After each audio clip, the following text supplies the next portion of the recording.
Much for this opportunity. My name is William Jalulah. I'm the Upper East Regional Chairman for the Ghana Journalists Association and General Manager of A1 Radio in Bolgatanga. This training that we have received is a training that has built our capacity as journalists on reporting on a wide range of issues, but of course with much emphasis on hate speech and also how the society is polarized. How do we report on matters that will not bring about tension?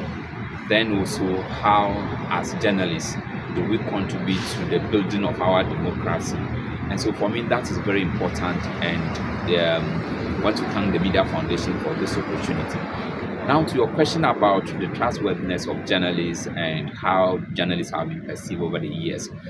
Of course, we know that journalism is a profession where individuals engaged in it would have to hit hard at people sometimes, telling them the bitter truth or exposing them for society to see how rotten they are, and also sometimes how they have failed society. And sometimes these are powerful people. Journalists, if a journalist is stepping on the toes of people, they are not ordinary people in society. So all these people wield so much power, they wield so much resources. And so when you step on their feet, what do you expect? They will label you. And sometimes when they fail in influencing you to drop issues against them, they will tag you. And to the extent that some can make insightful comments, and if you are not lucky, you get attacked by their boys who have been motivated by the actions or inactions of their paymasters. And so to that extent, you can be sure that journalists will be tagged in a certain way. But of course, we all know that they say in every house there is a Mensa. So if we have a few people in the journalism profession who may not be doing what is right, it doesn't mean that every journalist is like that. And so let's ask ourselves, but for the media, how do you think the society would have looked like? What kind of society do you think we would have been living in today?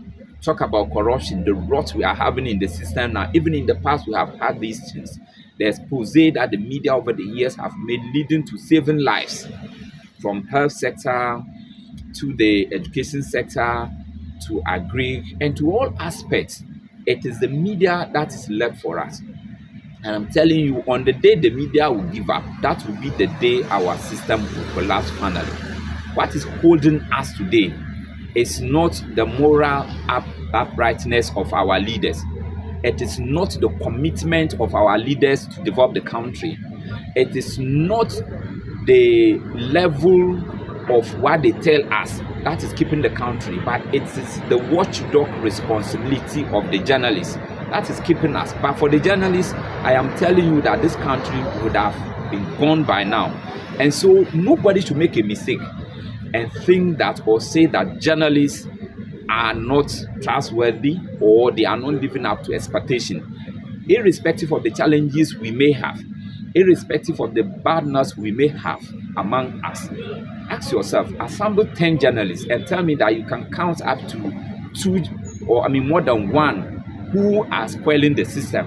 And so, and like I said, why do we think that when a journalist gets something wrong, it means the journalist has an agenda?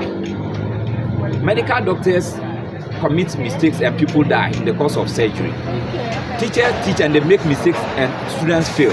So if in the course of his work a journalist makes a mistake, and maybe in the course of reporting the story is not completely balanced, then the issue is that he has taken bribe. How do you justify that?